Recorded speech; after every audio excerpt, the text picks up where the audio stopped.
Hello my dear students, how are you all? Let's continue our chapter 7. Last lecture में हमने सीखा था operators and operands. हमने कौन कौन से ऑपरेटर्स सीखे थे? हमने सीखा था arithmetic operators, relational operators and logical operators. Then after हमने सीखी थी ऑपरेशंस हायरार्की, जिसमें मैथमेटिकल एक्सप्रेशन जो है वो BETMAS के रूल को फॉलो करके हमारा प्रोग्राम एग्जीक्यूट होता है. फर्स्ट वन था B stands for brackets, second E exponential sign, third one D it is stands for division, fourth one M stands for multiplication, then after fifth one A stands for addition and last one is S stands for subtraction. Then after हमने सीखा था QB64 statements, जिसमें हमने different statements सीखे थे. हमने सीखा था REM statements, print statement, CLS statement, LET statement, input statement and and statement. और हमने इनका डिस्क्रिप्शन भी सीखा था कि कौन सा स्टेटमेंट हम कब यूज करते हैं. देन आफ्टर आज हम सीखने वाले हैं control statements. So let's see what is control statement and how we can use control statements. Control statement. The QB64 programming that you learned in previous class was sequential execution. जो QB64 programme है जिसका हमने previous class में सीखा था वो क्या है? वो एक सीक्वेंशियल एग्जीक्यूशन है. इट मींस प्रोग्राम जो है वो हमारा सीक्वेंशियली एग्जीक्यूट होता है. That is, the program was read from the first statement to last statement and got terminated after executing the last statement. It means कि हमारा प्रोग्राम कैसे एग्जीक्यूट होता है, कैसे हमारा QB64 हमारे प्रोग्राम को रीड करता है. वो हमारे फर्स्ट स्टेटमेंट से लास्ट स्टेटमेंट तक हमारे प्रोग्राम को रीड करता है और हमारा प्रोग्राम एग्जीक्यूशन के बाद कब टर्मिनेट होता है? जब हमारा लास्ट स्टेटमेंट जो है वो एग्जीक्यूट हो जाता है. इट मींस हमारा लास्ट स्टेटमेंट रीड हो जाता है, एग्जीक्यूट हो जाता है, तब हमारा प्रोग्राम क्लोज होता है. इट मींस टर्मिनेट होता है. यहाँ पर क्लोज को हम प्रोग्रामिंग लैंग्वेज में टर्मिनेट कहते हैं. ओके और जो प्रोग्राम हमारा आउटपुट होता है, जो प्रोग्राम हमारा रन होता है, उसको हम कहते हैं एग्जीक्यूट. इट मींस कि हमारा रिजल्ट प्रोड्यूस हो रहा है, इसको हम कहते हैं एग्जीक्यूशन प्रोसेस. ओके तो हमारा जो QB64 का प्रोग्राम है वो कैसा है? वो एक सीक्वेंशियल एग्जीक्यूशन है और हमारा प्रोग्राम जो है वो first statement to last statement read होता है और आफ्टर लास्ट स्टेटमेंट एग्जीक्यूशन, जब तक हमारा लास्ट स्टेटमेंट जो है प्रोग्राम का वो एग्जीक्यूट नहीं हो जाता तब तक हमारा प्रोग्राम टर्मिनेट नहीं होता. इट मींस तब तक हमारा प्रोग्राम क्लोज नहीं होता. हमारा program first statement to last statement तक रीड होता है और एंड हर एक स्टेटमेंट फर्स्ट टू लास्ट हमारा एग्जीक्यूट होता है. देन आफ्टर हमारा प्रोग्राम टर्मिनेट होता है. Next, control statement help to alter the flow of normal sequential execution of the QB64 programme.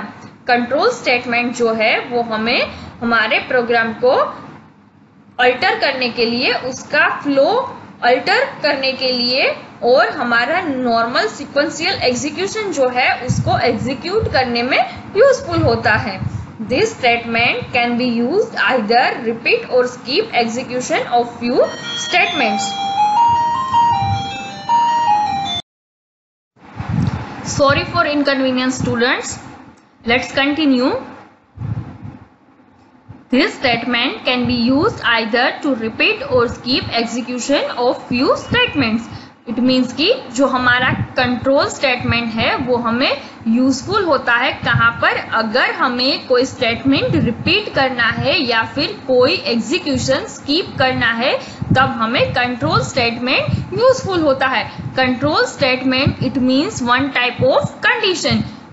It means कि अगर हमारे प्रोग्राम एग्जीक्यूशन में हमें ऐसी कोई कंडीशन अप्लाई करनी है कि अगर हमारी ये वैल्यू होती है तो ये वाली वैल्यू हमें 3 टाइम्स रिपीट करनी है, XYZ कोई भी रिपीटेशन प्रोसेस करनी है, या फिर अगर हमारी कंडीशन फॉल्स होती है तो हमें ये वैल्यू स्किप करनी है। इट मीन्स कि किसी भी टाइप की कंडीशन अगर हमें हमारे प्रोग्राम में अप्लाई करनी है तब हम कंट्रोल स्टेटमेंट का यूज करते हैं।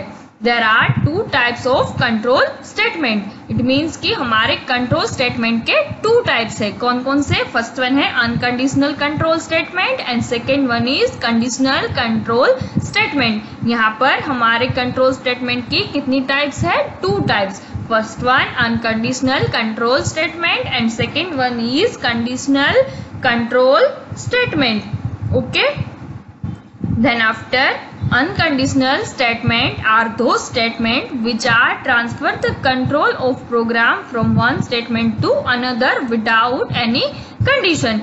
means कि unconditional statements क्या है? unconditional statement जो हमारे कंट्रोल को, हमारे प्रोग्राम के कंट्रोल को ट्रांसफर करता है। कैसे? One statement to another without any condition. It means कि इस स्टेटमेंट में हमारी कोई कंडीशन नहीं होगी और जो हमारा स्टेटमेंट है उसको हमारा जो प्रोग्राम का एग्जीक्यूशन है वो एक स्टेटमेंट से अनदर स्टेटमेंट तक पास आउट करता है without any condition. Such unconditional control statement form an infinite loop within the program execution unless terminated by the user. It means कि जो अनकंडीशनल कंट्रोल स्टेटमेंट जिस प्रोग्राम ने हमने use किए हैं वो हमारा प्रोग्राम इनफाइनाइट लूप में एग्जीक्यूट होता है। इट मीन्स कि उस प्रोग्राम का कोई टर्मिनेटेड पॉइंट नहीं होता। अगर हमें उस प्रोग्राम को टर्मिनेट करना है तो वो यूजर ही टर्मिनेट कर सकता है। ओके, इट मीन्स कि अगर हमें कोई स्टेटमेंट या फिर कोई वैल्यू इनफाइनाइट टाइम एग्जीक्यूट करनी है तब हम अनकंडीशनल स्टेटमेंट का यूज करते हैं जिसका कोई टर्मिनेटेड पॉइंट नहीं होता unless user don't terminate program. It means कि जब तक कोई यूजर प्रोग्राम टर्मिनेट नहीं करता तब तक हमारा अनकंडीशनल स्टेटमेंट वाला प्रोग्राम टर्मिनेट नहीं होता। Then after second one conditional statement. Conditional statement on the other hand help in decision making in the program. Conditional statement जो है हमारे प्रोग्राम में वो हमें एक डिसीजन मेकिंग प्रोवाइड करता है। इट मीन्स कि हमारे प्रोग्राम में अगर हमें कोई कंडीशन अप्लाई करनी है और उस कंडीशन का हमें डिसीजन क्रिएट करना है तो हम कंडीशनल स्टेटमेंट का यूज कर सकते हैं। जैसा कि मैंने आपको एग्जांपल बताया था कि अगर मुझे ऐसा कोई प्रोग्राम बनाना है कि हमारी वैल्यू हमें 1 to 10 प्रिंट करनी है, आफ्टर 10 हमें प्रोग्राम का एग्जीक्यूशन स्टॉप कर देना है। इट मीन्स कि वन टाइप ऑफ कंडीशन हमने अप्लाई की कि सिर्फ हमें 1 to 10 ही प्रिंट करना है, आफ्टर 10 हमें कोई भी वैल्यू नहीं चाहिए। तो हमारा प्रोग्राम 10 टाइम एग्जीक्यूट होगा। इट मीन्स कि 1 to 10 हमारे प्रिंट हो जाएंगे, आफ्टर 10 हमारा प्रोग्राम क्लोज हो जाएगा। हमारी कंडीशन अप्लाई हो जाएगी कि आफ्टर 10 हमें कोई भी वैल्यू नहीं चाहिए। And other hand in unconditional statement हमारी कोई भी कंडीशन नहीं होती तो हमारे 1 to 10 प्रिंट हो जाने के बाद भी हमारा प्रोग्राम कंटिन्यूअसली एग्जीक्यूट होता जाएगा और हमारी वैल्यू प्रिंट होती जाएगी। तो ये डिफरेंस है कंडीशनल स्टेटमेंट और अनकंडीशनल स्टेटमेंट में। कंडीशनल स्टेटमेंट में हम कोई भी कंडीशन अप्लाई कर सकते हैं। Recall use of decision box in flowchart in the previous class. Such decisions are taken using the conditional control statement. ये हमारा फ्लो चार्ट है कंडीशन स्टेटमेंट का। यहाँ पर राइट साइड में आप लोग देख सकते हो, यहाँ से हमारा प्रोग्राम एग्जीक्यूट होगा। ये जो स्क्वायर है वो है कंडीशन का सिंबल। इट मीन्स कि अगर हमारी कंडीशन ट्रू हो जाएगी तो यहाँ से हमारा प्रोग्राम एग्जीक्यूट हो जाएगा, हमारी वैल्यू सारी यहाँ पर यस में आ जाएगी। और अगर हमारी कंडीशन जो हमने अप्लाई की है अगर वो ट्रू नहीं होगी, इट मीन्स कि हमारी कंडीशन फॉल्स हो जाएगी, तो यहाँ से हमारा प्रोग्राम टर्मिनेट हो जाएगा। जैसा कि मैंने आपको बताया कि मुझे सिर्फ 1 to 10 प्रिंट करने हैं, तो जब तक हमारा 1 to 10 प्रिंट होगा 1 2 3 4 5 6 7 8 9 10, तब तक हमारी कंडीशन ट्रू होती जाएगी और हमारा आंसर जो है वो यस में जाएगा। इट मीन्स हमारी कंडीशन ट्रू होगी। जब हमारे 10 नंबर्स हो जाएंगे तब हमने यहाँ पर कंडीशन अप्लाई की है कि हमें 10 से आगे नहीं जाना, तब हमारा प्रोग्राम का जो एग्जीक्यूशन है वो फॉल्स हो जाएगा और वो हमारी नो में चला जाएगा। इट मीन्स हमारा प्रोग्राम टर्मिनेट हो जाएगा। Okay, next, unconditional control statement. You can use go to statement for an unconditional transfer of control. हम कौन सा स्टेटमेंट यूज कर सकते हैं अगर हमारी जो कंडीशन है वो अनकंडीशनल कंट्रोल स्टेटमेंट होगा। अगर हम अनकंडीशनल कंट्रोल स्टेटमेंट यूज कर रहे हैं और हमें हमारे प्रोग्राम में उसका जो अनकंडीशनल वैल्यू है उसको अगर स्टॉप कर देना है तो हम गो टू स्टेटमेंट यूज करेंगे। When the program encounters go to statement it goes to the line indicated by the line number or label mentioned after go to statement and continue from there. Line numbers are only option in QB64. Most people use labels. It means कि go to statement का use हम तब करते हैं कि जब हम कोई अनकंडीशनल स्टेटमेंट यूज कर रहे हो, और जैसा कि मैंने आपको बताया था कि अनकंडीशनल स्टेटमेंट में हमारा प्रोग्राम टर्मिनेट नहीं होता। इट मीन्स कि अगर हमारा प्रोग्राम टर्मिनेट नहीं होगा तो इनफाइनाइटली वो वैल्यू प्रिंट करता ही जाएगा जिससे हमें स्टॉप करनी है। इट मीन्स कि हमें ऐसा कोई प्रोग्राम एग्जीक्यूट करना है कि जैसा कि मैंने आपको एग्जांपल दिया था कि अगर हमारे 1 to 10 प्रिंट हो जाते हैं उसके बाद हमारा जो प्रोग्राम का एग्जीक्यूशन है वो हमारे नो स्टेज में चला जाएगा। इट मीन्स कि हमारे प्रोग्राम का जो एग्जीक्यूशन है वो स्टॉप हो जाएगा। उसकी बजाय अनकंडीशनल में हमारा प्रोग्राम स्टॉप नहीं होता, उसको हमें स्टॉप करना है कि हमारा 1 to 10 प्रिंट हो जाए, उसके बाद हमारा प्रोग्राम का जो एग्जीक्यूशन है वो रिपीट हो जाए। इट मीन्स कि 10 के बाद फिर से 1 to 10, तब हम हमारा जो स्टेटमेंट है अनकंडीशनल उसमें गो टू स्टेटमेंट का यूज कर सकते हैं। यहाँ पर आप एग्जाम्पल देख सकते हो, ये है हमारे गो टू स्टेटमेंट की syntax. Go to statement, then after less than sign, line number or label and less than sign close. It means कि यहाँ पर हम कोई भी लेबल या फिर लाइन नंबर अप्लाई कर सकते हैं। ये है example, go to 10, then after go to begin. It means कि जब हमारा प्रोग्राम एग्जीक्यूशन 10 नंबर पर जाएगा देन आफ्टर वो स्टेटमेंट थ्रो हो जाएगा। कहाँ पर थ्रो होगा? बिगिन। इट मीन्स कि वो फिर से हमारी लाइन प्रिंटिंग बिगिनिंग होगी। Okay, begin is a label given by the user to identify a line. Begin जो है वो एक लेबल है। इट मीन्स कि एक कैप्शन है जो यूजर को आइडेंटिफाई करने के लिए हमने यहाँ पर प्रिंट किया है।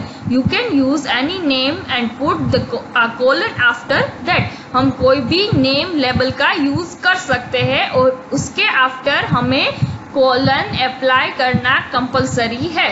इट मीन्स कि अगर हमने कोलन अप्लाई नहीं किया तो हमारा जो स्टेटमेंट है उसमें हमें एरर मिलेगी।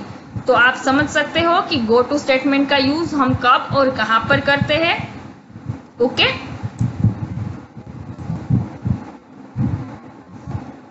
अब हमें कोई प्रोग्राम का एग्जीक्यूशन स्टॉप करना है और उसको दूसरे स्टेटमेंट में ले जाना है। इट मीन्स कि उसको कोई ऐसी कंडीशन देनी है तो अब हम गो टू स्टेटमेंट का यूज करते हैं। जैसा कि हमने 1 to 10 प्रिंट कर लिया, अब हमें इनफाइनाइट नंबर प्रिंट नहीं करने और उसको वहीं पर ही स्टॉप करना है, तब हम गो टू स्टेटमेंट का यूज कर सकते हैं।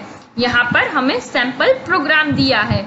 वी हैव यूज, यहाँ पर प्रोग्राम है, we have use line number for identification purpose only. यहाँ पर हमने यूज किया है line number only for identification purpose. It means कि हमें प्रोग्राम आइडेंटिफाई हो सके, इसलिए यहाँ पर हमने लाइन नंबर यूज किया है। They are not essential for program to work. वो हमारे लिए कंपलसरी नहीं है। यहाँ पर क्या प्रोग्राम है? यहाँ पर प्रोग्राम है REM statement. Demonstration of infinite loop with go to. It means यहाँ पर इनफाइनाइट लूप दी गई है, लेकिन उस लूप को स्टॉप करने के लिए हमने यहाँ पर गो टू स्टेटमेंट का यूज किया है। फर्स्ट ऑफ ऑल यहाँ पर एक वेरिएबल यूज किया है CTR। क्या वेरिएबल है? CTR। यहाँ पर हम कोई भी वेरिएबल नेम ले सकते हैं। CTR is equal to 0। It means CTR की वैल्यू अभी क्या है? CTR की वैल्यू है 0। देन आफ्टर यहाँ पर एक लेबल है begin, then after colon is compulsory, then after statement print and CTR। It means print CTR से क्या होगा? जो CTR की करंट वैल्यू है वो प्रिंट होगी। अभी यहाँ पर क्या प्रिंट होगा? 0। देन आफ्टर हमें क्या करना है? CTR is equal to CTR plus 1। तो यहाँ पर जो CTR की वैल्यू प्रिंट होगी वो वैल्यू यहाँ पर आएगी। यहाँ पर भी क्या वैल्यू होगी? 0 इज इक्वल टू, यहाँ पर भी CTR की वैल्यू अभी है 0। 0 प्लस 1 इज इक्वल टू 1। यहाँ पर 1 प्रिंट हो जाएगा। देन आफ्टर क्या करना है? Go to begin. It means कि फिर से हमारा प्रोग्राम एग्जीक्यूशन जो है वो यहाँ पर बिगिन में आ जाएगा। और अब यहाँ पर हमारे CTR की वैल्यू है 1, बिकॉज यहाँ पर क्या वैल्यू आई थी? CTR plus 1। It means 0 plus 1 is equal to 1। तो यहाँ पर अगर हमारी वैल्यू हो गई है 1, तो फिर से यहाँ पर क्या प्रिंट होगा? 1। देन आफ्टर यहाँ पर CTR की वैल्यू है 1 is equal to 1 plus 1। It means कि 2। देन आफ्टर फिर से बिगिन में जाएगा और प्रिंट करेगा 2। ऐसे ही हमारी लूप इनफाइनाइट चलती रहेगी, और जब यहाँ पर बिगिन में आएगी तब हमारा प्रोग्राम एग्जीक्यूशन जो है वो बिगिन लेवल में थ्रो आउट हो जाएगा। तो ऐसे हमारी इनफाइनाइट लूप प्रिंट होगी। आई होप कि आप लोगों को यह प्रोग्राम समझ में आ गया है। अगर आपको समझ में नहीं आया तो आप कभी भी मुझे पूछ सकते हो, क्योंकि ये हमारा फर्स्ट प्रोग्राम है और मुझे भी पता है कि ये थोड़ा समझना मुश्किल है, लेकिन it is very important because in सारे स्टेटमेंट के यूज से हमें डिफरेंट प्रोग्राम्स सीखने हैं। ओके, अगर आपको इसमें कोई भी कंडीशन या स्टेटमेंट समझ में नहीं आया तो आप कभी भी मुझे क्वेरी कर सकते हो। ओके बच्चों, हम नेक्स्ट वीडियो लेक्चर में सीखेंगे।